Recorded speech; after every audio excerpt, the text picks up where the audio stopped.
Hello दोस्तों, कहानियों की दुनिया में आप सभी का स्वागत है। आज हम सुनेंगे मुंशी प्रेमचंद जी द्वारा लिखित एक बहुत ही प्रसिद्ध कहानी ईदगाह। तो आइए सुनते हैं। रमजान के पूरे 30 रोजों के बाद ईद आई है। कितना मनोहर, कितना सुहावना प्रभात है। वृक्षों पर अजीब हरियाली है, खेतों में कुछ अजीब रौनक है, आसमान पर कुछ अजीब लालिमा है। आज का सूर्य देखो, कितना प्यारा, कितना शीतल है, मानो संसार को ईद की बधाई दे रहा है। गांव में कितनी हलचल है, ईदगाह जाने की तैयारियां हो रही है। किसी के कुर्ते में बटन नहीं है तो पड़ोस के घर से सुई धागे लेने दौड़े जा रहे हैं। किसी के जूते कड़े हो गए हैं, उनमें तेल डालने के लिए तेली के घर भागा जा रहा है। जल्दी जल्दी बैलों को सानी पानी दिए जा रहे हैं।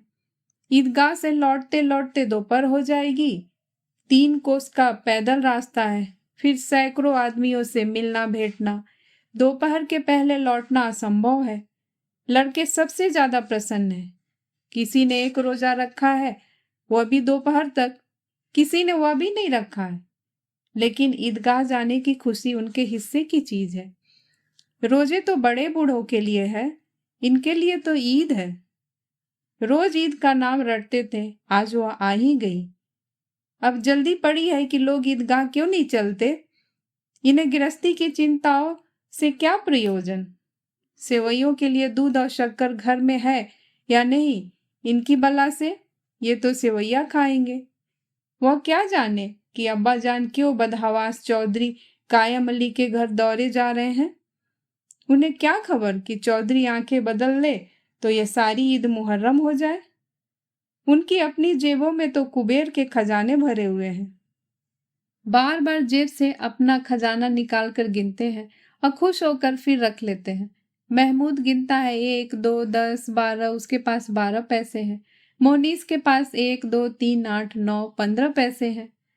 इन्हीं अनगिनत पैसों में अनगिनत चीजें लाएंगे, खिलौने, मिठाई, बिगुल, गेंद और जाने क्या क्या। और सबसे ज्यादा प्रसन्न है हामिद। वह 4-5 साल का गरीब सूरत दुबला पतला लड़का, जिसका बाप गत वर्ष हैजे की भेंट हो गया। अब माँ न जाने क्यों पीली होती होती एक दिन मर गई। किसी को पता न चला क्या बीमारी है। कहती तो कौन सुनने वाला था। दिल पर जो कुछ बीतती थी वह दिल में ही सहती थी, और जब न सहा गया तो संसार से विदा हो गई। अब हामिद अपनी बूढ़ी दादी अमीना की गोद में सोता है और उतना ही प्रसन्न है। उसके अब्बा जान रुपए कमाने गए हैं, बहुत सी थैलियां लेकर आएंगे। अम्मी जान अल्लाह मियाँ के घर से उसके लिए बड़ी अच्छी अच्छी चीजें लाने गई हैं, इसलिए हामिद प्रसन्न है। आशा तो बड़ी चीज है, और फिर बच्चों की आशा, उनकी कल्पना तो राई का पर्वत बना लेती है।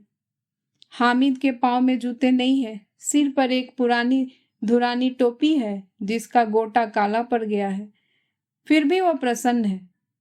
जब उसके अब्बा जान थैलियां और अम्मी जान नियायतें लेकर आएंगी तो वह दिल से अरमान निकाल लेगा। तब देखेगा मोहसिन, नूरे और सम्मी कहाँ से उतने पैसे निकालेंगे। अभागी नमीना अपनी कोठरी में बैठी रो रही है। आज ईद का दिन है, उसके घर में दाना नहीं।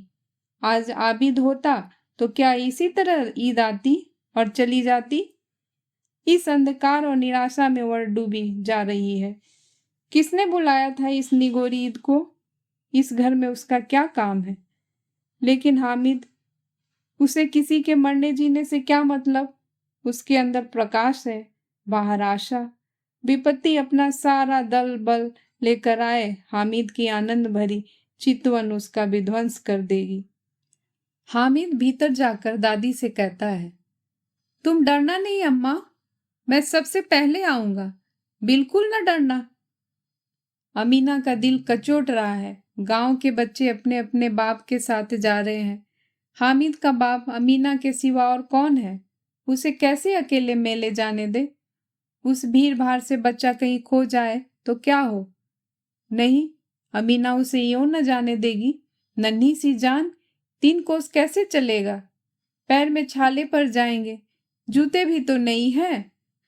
वह थोड़ी थोड़ी दूर पर उसे गोद में ले लेती, लेकिन यहाँ सेवैया कौन पकाएगा? पैसे होते तो लौटते लौटते सब सामग्री जमा करके चटपट बना लेती। यहाँ तो घंटों चीजें जमा करने में लगेंगे, मांगे का ही तो भरोसा है। उस दिन फहीमन के कपड़े सिले थे, 8 आने पैसे मिले थे।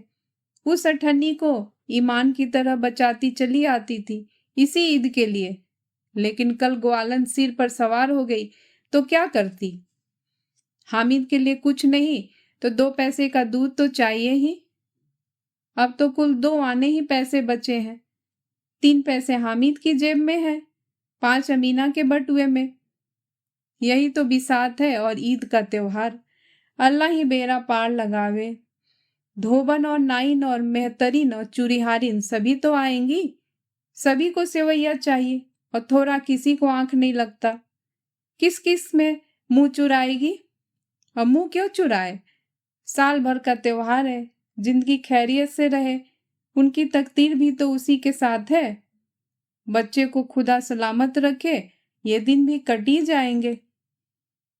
गांव से मेला चला और बच्चों के साथ हामिद भी जा रहा था। कभी सबके सब दौड़ कर आगे निकल जाते, फिर किसी पेड़ के नीचे खड़े होकर साथ वालों का इंतजार करते। यह लोग क्यों इतने धीरे चल रहे हैं? हामिद के पैरों में तो जैसे पर लग गए हैं। वह कभी थक सकता है? शहर का दामन आ गया। सड़क के दोनों ओर अमीरों के बगीचे हैं, पक्की 4 दीवारी बनी हुई है, पेड़ों में आम और लीचियां लगी हुई है। कभी कभी कोई लड़का कंकरिया उठाकर आम पर निशाना लगाता है।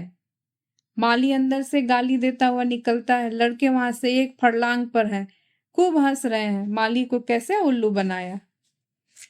बड़ी बड़ी इमारतें आने लगी। यह अदालत है, यह कॉलेज है, यह क्लब घर है। इतने बड़े कॉलेज में कितने लड़के पढ़ते होंगे? सब लड़के नहीं है जी, बड़े बड़े आदमी हैं। सच, इनकी बड़ी बड़ी मूछें हैं, इतने बड़े हो गए अभी तक पढ़ने जाते हैं। न जाने कब तक पढ़ेंगे और क्या करेंगे इतना पढ़कर। हामिद के मदरसे में 2-3 बड़े बड़े लड़के हैं, बिल्कुल 3 कौड़ी के, रोज मार खाते हैं, काम से जी चुराने वाले। इस जगह भी उसी तरह के लोग होते होंगे। और क्या, क्लब घर में जादू होता है, सुना है। यहाँ मुर्दों की खोपड़ियां दौड़ती हैं और बड़े बड़े तमाशे भी होते हैं, पर किसी को अंदर नहीं जाने देते। और वहाँ शाम को साहब लोग खेलते हैं, बड़े बड़े आदमी खेलते हैं, मूछो दाढ़ी वाले, और मैम भी खेलती हैं। सच, हमारी अम्मा को यह दे दो तो क्या नाम है, बैट, तो उसे पकड़ ही न सके, घुमाते ही लुढ़क जाए। महमूद ने कहा, हमारी अम्मी जान का तो हाथ कांपने लगे, अल्लाह कसम। मोहसिन बोला, चलो मनो आटा पीस लेती हैं, जरा सा बैट पकड़ लेंगी तो हाथ कांपने लगेंगे। सैकड़ों घरे पानी रोज निकालती हैं, 5 घरे तो तेरी भैंस ही पी जाती है।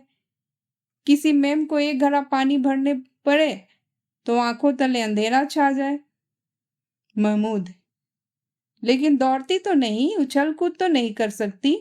मोहसिन, हाँ उछल कूद तो नहीं कर सकती, लेकिन उस दिन मेरी गाय खुल गई थी और चौधरी के खेत में जा पड़ी थी, तो अम्मा इतना तेज दौड़ी कि मैं उन्हें ना पा सका। आगे चले, हलवाइयों की दुकानें शुरू हो गई, आज खूब सजी हुई हैं। उनकी मिठाइयाँ कौन खाता है? देखो ना, एक एक दुकान पर मनो होगी। सुना है रात को जिन्नात आकर खरीद ले जाते हैं। अब्बा कहते हैं कि आधी रात को एक आदमी हर दुकान पर जाता है और जितना माल बचा होगा वह तुलवा लेता है और सचमुच के रुपए देकर जाता है। बिल्कुल ऐसे ही रुपए। हामिद को यकीन न आया, ऐसे रुपए जिन्नात को कहाँ से मिल जाएंगे? मोहसिन ने कहा, जिन्नात को रुपए की क्या कमी, जिस खजाने में चाहे चले जाए, लोहे के दरवाजे तक उन्हें नहीं रोक सकते। जनाब, आप हैं किस फेर में? हीरे जवाहरात तक उनके पास रहते हैं।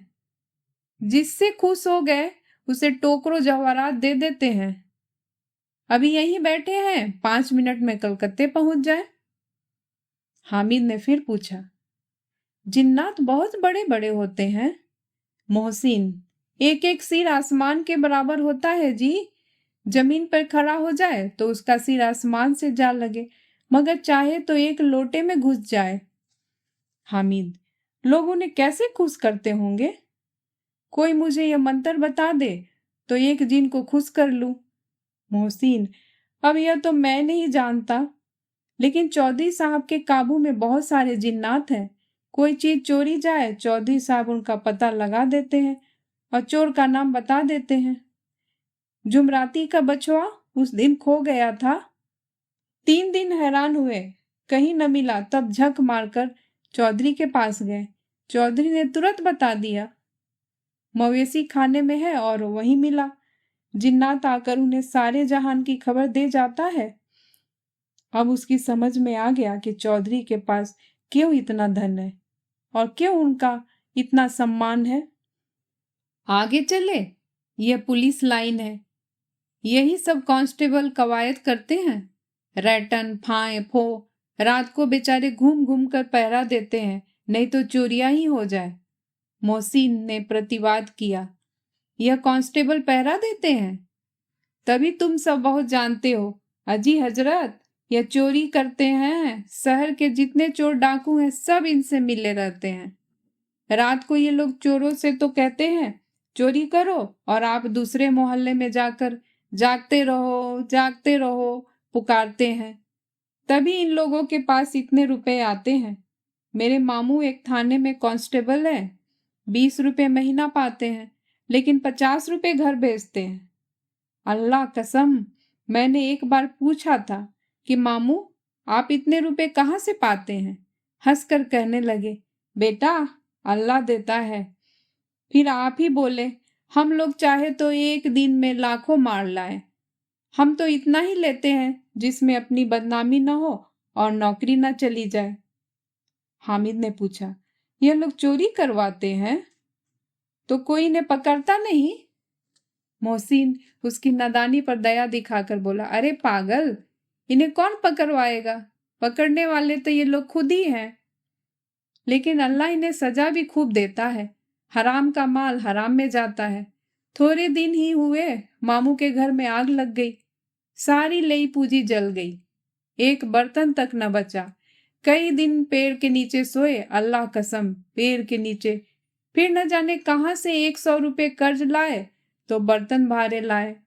हामिद, 100 तो 50 से ज्यादा होते हैं। कहाँ 50, कहाँ 100। 50 तो एक थैली भर होता है और 100 तो 2 थैलियों में भी ना आए। अब बस्ती घनी होने लगी। ईदगाह जाने वालों की टोलियां नजर आने लगी, एक से एक भड़कीले वस्त्र पहने हुए। कोई इक्के तांगे पर सवार, कोई मोटर पर। सभी इत्र में बसे, सभी के दिलों में उमंग।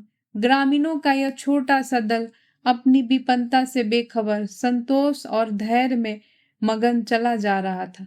बच्चों के लिए नगर की सभी चीजें अनोखी थी। जिस चीज की ओर ताकते ताकते ही रह जाते, और पीछे से बार बार हॉर्न की आवाजें होने पर भी न चेतते। हामिद तो मोटर के नीचे जाते जाते बचा। सहसा ईदगाह नजर आई। ऊपर इमली के घने वृक्ष की छाया है, नीचे पक्का फर्श है जिस पर जाजिन बिछा हुआ है, और रोजेदारों की पंक्तियां एक के पीछे एक जाने कहां तक चली गई हैं, पक्की जगत के नीचे तक, जहां जाजिम भी नहीं है। नए आने वाले आकर पीछे की कतार में खड़े हो जाते हैं। आगे जगह नहीं है, यहाँ कोई धन और पद नहीं देखता। इस्लाम की निगाह में सब बराबर है। इन ग्रामीणों ने भी वजू किया और पिछली पंक्ति में खड़े हो गए। कितना सुंदर संचालन है, कितनी सुंदर व्यवस्था। लाखों सिर एक साथ सजदे में झुकते हैं, फिर सबके सब एक साथ खड़े हो जाते हैं, एक साथ झुकते हैं और एक साथ घुटनों के बल बैठ जाते हैं। कई बार यही क्रिया होती है जैसे बिजली की लाखों बत्तियां एक साथ प्रदीप्त हो और एक साथ बुझ जाए, और यही क्रम चलता रहा। कितना अपूर्व दृश्य है, जिसकी सामूहिक क्रिया विस्तार और अनंतता हृदय को श्रद्धा, गर्व और आत्मानंद से भर देती है। मानो भ्रातृत्व का एक सूत्र इन समस्त आत्माओं को एक लड़ी में पिरोए हुए है। नमाज खत्म हो गई, लोग आपस में गले मिल रहे हैं। तब मिठाई और खिलौने की दुकान पर धावा होता है। ग्रामीणों का यह दल भी इस विषय में बालकों से कम उत्साही नहीं है। यह देखो हिंडोला है, एक पैसे देकर चढ़ जाओ। कभी आसमान पर जाते हुए मालूम होगे, कभी जमीन पर गिरते हुए। यह चरखी है, लकड़ी के हाथी, घोड़े, ऊंट छड़ों में लटके हुए। एक पैसा देकर बैठ जाओ और 25 चक्रों का मजा लो। महमूद और मोहसिन और नूरे और सम्मी इन घोड़ों और ऊँटों पर बैठते हैं। हामिद दूर खड़ा है, 3 ही तो पैसे हैं उसके पास। अपने कोष का 1/3 जरा सा चक्कर खाने के लिए नहीं दे सकता। सब चरखियों से उतरते हैं, अब खिलौने लेंगे। उधर दुकानों की कतार लगी हुई है, तरह तरह के खिलौने हैं। सिपाही और गुजरिया, राजा और वकील, भिस्ती और धोबीन और साधु। वाह, कितने सुंदर खिलौने हैं, अब बोलना ही चाहते हैं। महमूद सिपाही लेता है, खाकी वर्दी और लाल पगड़ी वाला, कंधे पर बंदूक रखे हुए मालूम होता है। अभी कवायद किए चला आ रहा है। मोहसिन को भिस्ती पसंद आती है, कमर झुकी हुई, ऊपर मशक रखे हुए, मशक का मुंह एक हाथ से पकड़े हुए, कितना प्रसन्न है, शायद कोई गीत गा रहा है। बस मशक से पानी उड़ेलना ही चाहता है। नूरे को वकील से प्रेम है। कैसी विद्वमता है उसके मुख पर, काला चोंगा, नीचे सफेद अचकन, अचकन के सामने की जेब में घड़ी, सुनहरी जंजीर, एक हाथ में कानून का पोथा लिए हुए। मालूम होता है अभी किसी अदालत से जीरा या बहस किए चले आ रहा है। यह सब 2-2 पैसे के खिलौने हैं। हामिद के पास कुल 3 पैसे हैं। इतने महंगे खिलौने वह कैसे ले?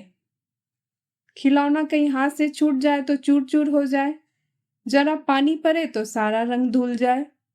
ऐसे खिलौने लेकर वह क्या करेगा, किस काम के? मोहसिन कहता है, मेरा भिस्ती तो रोज पानी दे जाएगा सांझ सवेरे। महमूद, और मेरा सिपाही घर का पहरा देगा, कोई चोर आएगा तो फौरन फायर कर देगा। नूरे, और मेरा वकील खूब मुकदमा लड़ेगा। सम्मी, और मेरी धोबिन रोज कपड़े धोएगी। हामिद खिलौनों की निंदा करता है, मिट्टी के ही तो हैं, गिरे तो चकनाचूर हो जाए। लेकिन ललचाई हुई आंखों से खिलौनों को देख रहा है और चाहता है कि जरा देर के लिए उन्हें हाथ में ले सकता। उसके हाथ अनायास ही लपकते हैं, लेकिन लड़के इतने त्यागी नहीं होते, विशेषकर जब अभी नया शौक है। हामिद ललचा कर रह जाता है। खिलौने के बाद मिठाई आती है। किसी ने रेवड़ियां ली है, किसी ने गुलाब जामुन, किसी ने सोहन हलवा। मजे से खा रहे हैं। हामिद बिरादरी से पृथक है। अभागे के पास 3 पैसे हैं, क्यों नहीं कुछ लेकर खाता? ललचाई आंखों से सबकी ओर देखता है। मोहसिन कहता है, हामिद रेवड़ी ले जा, कितनी खुशबूदार है। हामिद को संदेह हुआ, यह केवल क्रूर विनोद है। मोहसिन इतना उदार नहीं है, लेकिन यह जानकर भी वह उसके पास जाता है। मोहसिन दोने से एक रेवड़ी निकालकर हामिद की ओर बढ़ाता है। हामिद हाथ फैलाता है। मोहसिन रेवड़ी अपने मुंह में रख लेता है। महमूद, नूरे और सम्मी खूब तालियां बजा बजा कर हंसते हैं। हामिद खिसिया जाता है। मोहसिन, अच्छा अब की जरूर देंगे हामिद, अल्लाह कसम ले जा। हामिद, रखे रहो, क्या मेरे पास पैसे नहीं है? सम्मी, 3 ही पैसे हैं, 3 पैसे में क्या क्या लोगे? महमूद, हमसे गुलाब जामुन ले जाओ हामिद। मोहसिन बदमाश है। हामिद, मिठाई कौन बड़ी नेमत है, किताब में तो इसकी कितनी बुराइयां लिखी है। मोहसिन, लेकिन दिल में कह रहे होगे कि मिले तो खा ले, अपने पैसे क्यों नहीं निकालते? महमूद, हम समझते हैं इसकी चालाकी, जब हमारे सारे पैसे खर्च हो जाएंगे तो हमें ललचा ललचा कर खाएगा। मिठाइयों के बाद कुछ दुकानें लोहे की चीजों की, कुछ गिलट और कुछ नकली गहनों की। लड़कों के लिए यहाँ कोई आकर्षण न था, वे सब आगे बढ़ जाते हैं। हामिद लोहे की दुकान पर रुक जाता है। कई चिमटे रखे हुए थे। उसे ख्याल आया, दादी के पास चिमटा नहीं है। तवे से रोटियां उतारती हैं तो हाथ जल जाता है। अगर वह चिमटा ले जाकर दादी को दे दे तो वह कितना प्रसन्न होंगी। फिर उनकी उंगलियां कभी न जलेंगी। घर में एक काम की चीज हो जाएगी। खिलौनों से क्या फायदा है? व्यर्थ में पैसे खराब होते हैं। जरा ही देर खुशी देती है, फिर तो खिलौनों को कोई आंख उठाकर नहीं देखता। ये तो घर पहुंचते पहुंचते ही टूट फूट का बराबर हो जाएंगे। या छोटे बच्चे जो मेले में नहीं आए हैं, जीत करके ले लेंगे और तोड़ डालेंगे। चिमटा कितने काम की चीज है। रोटियां तवे से उतार लो, चूल्हे में सेक लो। कोई आग मांगने आए तो चटपट चूल्हे से आग निकाल कर उसे दे दो। अम्मा बेचारी को कहाँ फुर्सत है कि बाजार आए, और इतने पैसे ही कहाँ मिलते हैं। रोज हाथ जला लेती हैं। हामिद के साथी आगे बढ़ गए हैं। सबील पे सबके सब शरबत पी रहे हैं। देखो सब कितने लालची हैं। इतनी मिठाइयाँ ली, मुझे किसी ने एक भी न दी। उस पर कहते हैं मेरे साथ खेलो, मेरा यह काम करो। अब अगर किसी ने कोई काम करने को कहा तो पूछूंगा, खाए मिठाइयाँ? आप मुंह सरेंगे, फोड़े फुंसियाँ निकलेंगी। आप ही जवान चटोरी हो जाएगी। तब घर से पैसे चुराएंगे और मार खाएंगे। किताब में झूठी बातें थोड़ी लिखी है। मेरी जवान क्यों खराब होने लगी? अम्मा चिमटा देखते ही दौड़कर मेरे हाथ से ले लेंगी और कहेंगी मेरा बच्चा अम्मा के लिए चिमटा लाया है, कितना अच्छा लड़का है। इन लोगों के खिलौने पर कौन इन्हें दुआएं देगा? बड़ों की दुआएं सीधे अल्लाह के दरबार में पहुंचती है और तुरंत सुनी जाती हैं। मेरे पास पैसे नहीं है, तभी तो मोहसिन और महमूद यूं मिजाज दिखाते हैं। मैं भी इनसे मिजाज दिखाऊंगा। खेले खिलौने और खाए मिठाइयाँ। मैं नहीं खेलता खिलौने, किसी का मिजाज क्यों सहूं? मैं गरीब सही, किसी से कुछ मांगने तो नहीं जाता। आखिर अब्बा जान कभी न कभी तो आएंगे, अम्मा भी आएंगी ही। फिर इन लोगों से पूछूंगा कितने खिलौने लोगे? एक एक को टोकरियां खिलौने दूंगा और दिखा दूंगा कि दोस्तों के साथ इस तरह का सलूक किया जाता है। यह नहीं कि एक पैसे की रेवड़ियां ली तो चिढ़ा चिढ़ा कर खाने लगे। सबके सब खूब हंसेंगे कि हामिद ने चिमटा लिया है। हंसे मेरी बला से। उसने दुकानदार से पूछा, यह चिमटा कितने का है? दुकानदार ने उसकी ओर देखा और कोई आदमी साथ न देखकर कहा, तुम्हारे काम का नहीं है जी। बिकाऊ है कि नहीं? बिकाऊ क्यों नहीं है? और यहाँ क्यों लाद लाए हैं? तो बताते क्यों नहीं? क्या पैसे का है? 6 पैसे लगेंगे। हामिद का दिल बैठ गया। ठीक ठीक 5 पैसे लगेंगे, लेना हो तो लो, नहीं तो चलते बनो। हामिद ने कलेजा मजबूत करके कहा, 3 पैसे लोगे? यह कहता हुआ आगे बढ़ गया कि दुकानदार की घुड़कियां न सुने, लेकिन दुकानदार ने घुड़कियां नहीं दी, बुलाकर चिमटा दे दिया। हामिद ने उसे इस तरह कंधे पर रखा मानो बंदूक है और शान से करता हुआ संगियों के पास आया। जरा सुने सबके सब क्या आलोचनाएं करते हैं। मोहसिन ने हंसकर कहा, यह चिमटा क्यों लाया पगले, इसे क्या करेगा? हादिम ने चिमटे को जमीन पर पटक कर कहा, जरा अपना भिश्ती जमीन पर गिरा दो, सारी पसलियां चूर चूर हो जाए बच्चों की। महमूद बोला, तो यह चिमटा कोई खिलौना है? हामिद, खिलौना क्यों नहीं है? अभी कंधे पर रखा बंदूक हो गई, हाथ में लिया फकीरों का चिमटा हो गया। चाहूं तो इसे मंजीरों का काम ले सकता हूं। एक चिमटा जमा दूं तो तुम लोगों के सारे खिलौनों की जान निकल जाए। तुम्हारे खिलौने कितना ही जोर लगाए, मेरे चिमटे का बाल भी बांका नहीं कर सकते। मेरा बहादुर शेर है चिमटा। सम्मी ने खंजरी ली थी। प्रभावित होकर बोला, मेरी खंजरी से बदलोगे 2 आने की? हामिद ने खंजरी की ओर उपेक्षा से देखा। मेरा चिमटा चाहे तो तुम्हारी खंजरी का पेट फाड़ डाले। बस एक चमड़े की झिल्ली लगा दी, ढब ढब बोलने लगी। जरा सा पानी लग जाए तो खत्म हो जाए। मेरा बहादुर चिमटा आग में, पानी में, आंधी में, तूफान में बराबर डट खड़ा रहेगा। चिमटे ने सभी को मोहित कर लिया। अब पैसे किसके पास धरे हैं? फिर मेले से दूर भी निकल आए हैं। 9 कब के बज गए हैं। धूप भी तेज हो गई है। घर पहुंचने की जल्दी हो रही है। बाप से जिद भी करे तो चिमटा नहीं मिल सकता। हामिद है बड़ा चालाक, इसलिए बदमाश ने अपने पैसे बचा रखे थे। अब बालकों के 2 दल हो गए। मोहसिन, महमूद, सम्मी और नूरे एक तरफ है, हामिद अकेला दूसरी तरफ। शास्त्रार्थ हो रहा है। सम्मी तो विधर्मी हो गया, दूसरे पद से जा मिला। लेकिन मोहसिन, महमूद और नूरे भी हामिद से एक एक दो दो साल बड़े होने पर भी हामिद के आघातों से आतंकित हो रहे हैं। उसके पास न्याय का बल है और नीति की शक्ति। एक और मिट्टी है, दूसरी ओर लोहा, जो इस वक्त अपने को फौलाद कह रहा है। वह अजय है, घातक है। अगर कोई शेर आ जाए तो मियाँ भिश्ती के छक्के छूट जाए। मियाँ सिपाही मिट्टी की बंदूक छोड़कर भागे। वकील साहब की नानी मर जाए, चोंगे में मुंह छिपाकर जमीन पर लेट जाए, मगर यह चिमटा, यह बहादुर, यह रुस्तमे हिंद लपक कर शेर की गर्दन पर सवार हो जाएगा और उसकी आंखें निकाल लेगा।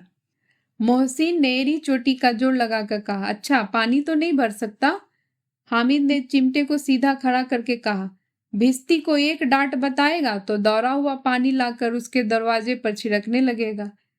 मोहसिन परास्त हो गया, पर महमूद ने कुमुक पहुंचाई, अगर बच्चा पकड़ जाए तो अदालत में बंधे बंधे फिरेंगे, तब तो वकील साहब के पैरों पड़ेंगे। हामिद इस प्रबल तर्क का जवाब न दे सका। उसने पूछा, हमें पकड़ने कौन आएगा? नूरे ने अक्कर कर कहा, यह सिपाही बंदूक वाला। हामिद ने मुंह चिढ़ाकर कहा, यह बेचारे हम बहादुर रुस्तमे हिंद को पकड़ेंगे? अच्छा लाओ, अभी जरा कुश्ती हो जाए, इसकी सूरत देखकर दूर से भागेंगे। पकड़ेंगे क्या बेचारे? मोहसिन को एक नई चोट सूझ गई। तुम्हारे चिमटे का मुंह रोज आग में जलेगा। उसने समझा था कि हामिद लाजवाब हो जाएगा, लेकिन यह बात न हुई। हामिद ने तुरंत जवाब दिया, आग में बहादुरी कूदते हैं जनाब, तुम्हारे या वकील सिपाही और भिश्ती लौंडियों की तरह घर में घुस जाएंगे। आग में कूदना वह काम है जो वह रुस्तमे हिंदी कर सकता है। महमूद ने एक जोड़ लगाया, वकील साहब कुर्सी मेज पर बैठेंगे, तुम्हारा चिमटा तो बावर्ची खाने में जमीन पर पड़ा रहेगा। इस तर्क ने सम्मी और नूरे को भी सजीव कर दिया। कितने ठिकाने की बात कही है पट्टे ने। चिमटा बावर्ची खाने में पड़ा रहने के सिवा और क्या कर सकता है? हामिद को कोई फरकता हुआ जवाब न सूझा, तो उसने धांधली शुरू की, मेरा चिमटा बावर्ची खाने में नहीं रहेगा। वकील साहब कुर्सी पे बैठेंगे तो जाकर उन्हें जमीन पर पटक देगा और उनका कानून उनके पेट में डाल देगा। बात कुछ बनी नहीं, खासी गाली गलौज थी, लेकिन कानून को पेट में डालने वाली बात छा गई। ऐसी छा गई कि तीनों सुरमा मुंह ताकते रह गए, मानो कोई धेलचा कनकौवा किसी गंडे वाले कनकौवे को काट गया हो। कानून मुंह से बाहर निकलने वाली चीज है, उसके पेट के अंदर डाल दिया जाना बेतुकी सी बात होने पर भी कुछ नयापन रखती है। हामिद ने मैदान मार लिया, उसका चिमटा रुस्तमे हिंद है। अब इसमें मोहसिन, महमूद, नूरे, सम्मी किसी को भी आपत्ति नहीं हो सकती। विजेता को हारने वाले से तो ज्यादा सत्कार मिलना स्वाभाविक है। वो हामिद को भी मिला। औरों ने 3-3, 4-4 आने पैसे खर्च किए, पर कोई काम की चीज न ले सके। हामिद ने 3 पैसे में ही रंग जमा लिया। सच्ची है, खिलौनों का क्या भरोसा, टूट फूट जाए। हामिद का चिमटा तो बना रहेगा बरसों। संधि की शर्तें तय होने लगी। मोहसिन ने कहा, जरा अपना चिमटा दो, हम भी देखें। तुम हमारा भिश्ती लेकर देखो। महमूद और नूरे ने भी अपने अपने खिलौने पेश किए। हामिद को इन शर्तों को मानने में कोई आपत्ति न थी। चिमटा बारी बारी से सबके हाथों में गया और उनके खिलौने बारी बारी से हामिद के हाथ में आए। कितने खूबसूरत खिलौने हैं। हामिद ने हारने वालों के आंसू पोंछे। मैं तो चिढ़ा रहा था, सच यह चिमटा भला इस खिलौनों की क्या बराबरी करेगा। मालूम होता है, अब बोले। लेकिन मोहसिन की पार्टी को इस दिलासा से संतोष नहीं होता। चिमटे का सिक्का खूब बैठ गया है, चिपका हुआ टिकट अब पानी से नहीं छूट रहा है।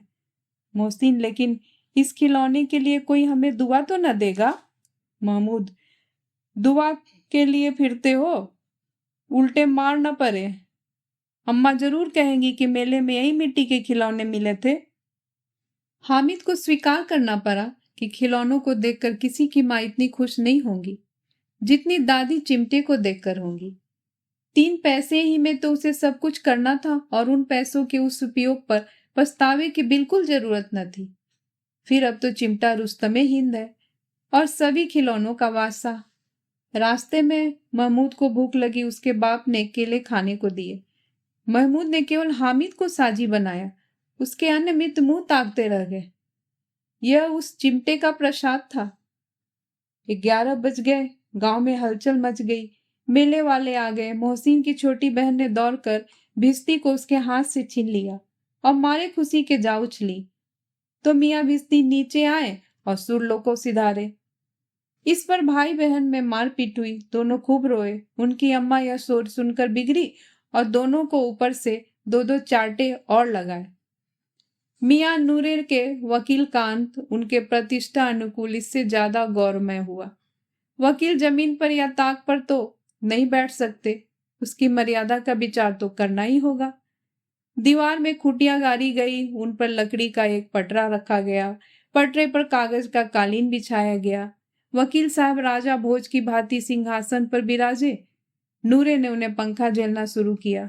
अदालतों में खस की टट्टियां और बिजली के पंखे रहते हैं, क्या यहाँ मामूली पंखा भी न हो? कानून की गर्मी दिमाग पर चढ़ जाएगी कि नहीं? बांस का पंखा आया और नूरे हवा करने लगे। मालूम नहीं पंखे की हवा से या पंखे की चोट से वकील साहब स्वर्गलोक से मृत्युलोक में आ गए और उनका माटी का चोला माटी में मिल गया। फिर बड़े जोर शोर से मातम हुआ और वकील साहब की अस्थि घूरे पर डाल दी गई। अब रहा महमूद का सिपाही। उसे चटपट गांव का पहरा देने का चार्ज मिल गया, लेकिन पुलिस का सिपाही कोई साधारण व्यक्ति तो था नहीं जो अपने पैरों चले। वह पालकी पर चलेगा। एक टोकरी आई, उसमें कुछ लाल रंग के फटे पुराने चित्रे बिछाए गए जिसमें सिपाही साहब आराम से लेटे। नूरे ने यह टोकरी उठाई और अपने द्वार का चक्कर लगाने लगा। उनके दोनों छोटो भाई सिपाही की तरह सोने वाले जागते रहो, सोने वाले जागते रहो पुकारते चलते हैं, मगर रात तो अंधेरी ही होनी चाहिए। महमूद को ठोकर लग जाती है, टोकरी उसके हाथ से छूटकर गिर जाती है और मियाँ सिपाही अपनी बंदूक लिए जमीन पर आ जाते हैं और उनकी एक टांग में विकार आ जाता है। महमूद को आज ज्ञात हुआ कि वो अच्छा डॉक्टर है। उसको ऐसा मरहम मिल गया है जिससे वह टूटी टांग को आनन फानन जोड़ सकता है। केवल गूलर का दूध चाहिए। गूलर का दूध आता है, टांग जवाब दे देती है। शल्य क्रिया असफल हुई तब उसकी दूसरी टांग भी तोड़ दी जाती है। अब कम से कम एक जगह आराम से बैठ तो सकता है। एक टांग से तो न चल सकता था न बैठ सकता था। अब वह सिपाही सन्यासी हो गया है, अपनी जगह पर बैठा बैठा पहरा देता है, कभी कभी देवता भी बन जाता है। उसके सिर का झालदार साफा खुरच दिया गया है। अब उसका जितना रूपांतर चाहो कर सकते हो। कभी कभी तो उसे बाट का भी काम लिया जाता है। अब मियाँ हामिद का हाल सुनिए। अमीना उसकी आवाज सुनते ही दौड़ी और उसे गोद में उठाकर प्यार करने लगी। सहसा उसके हाथ में चिमटा देखकर वह चौंकी। यह चिमटा कहाँ था? मैंने मोल लिया है। कै पैसे में? 3 पैसे में। अमीना ने छाती पीट लिया। यह कैसा बेसमझ लड़का है कि दोपहर हुआ कुछ खाया न पिया, लाया क्या? चिमटा। सारे मेले में तुझे और कोई चीज न मिली जो यह लोहे का चिमटा उठा लाया? हामिद ने अपराधी भाव से कहा, तुम्हारी उंगलियां तवे से जल जाती थी इसलिए मैंने इसे लिया। बुढ़िया का क्रोध तुरंत स्नेह में बदल गया, और स्नेह भी वह नहीं जो प्रगल्भ होता हो और अपनी सारी कसक शब्दों में बिखेर देता है। यह मुख स्नेह था, खूब ठोस रस और स्वाद से भरा हुआ। बच्चे में कितना त्याग, कितनी सद्भावना और कितना विवेक है। दूसरों को खिलौने लेते और मिठाई खाते देखकर इसका मन कितना ललचाया होगा। इतना जब्त इससे हुआ कैसे? वहां भी इसे अपनी बुढ़िया दादी की याद बनी रही। अमीना का मन गदगद हो गया। और अब एक बड़ी विचित्र बात हुई, हामिद के इस चिमटे से भी विचित्र। बच्चे हामिद ने बूढ़े हामिद का पार्ट खेला था। बुढ़िया अमीना बालिका अमीना बन गई। वह रोने लगी, दामन फैलाकर हामिद को दुआएं देती जाती थी और आंसू की बड़ी बड़ी बूंदें गिराती जाती थी। हामिद इसका रहस्य क्या समझता? दोस्तों, इस कहानी को सुनने के लिए आपका बहुत बहुत धन्यवाद। मैं फिर हाजिर होंगी एक नई कहानी के साथ। तब तक के लिए नमस्कार।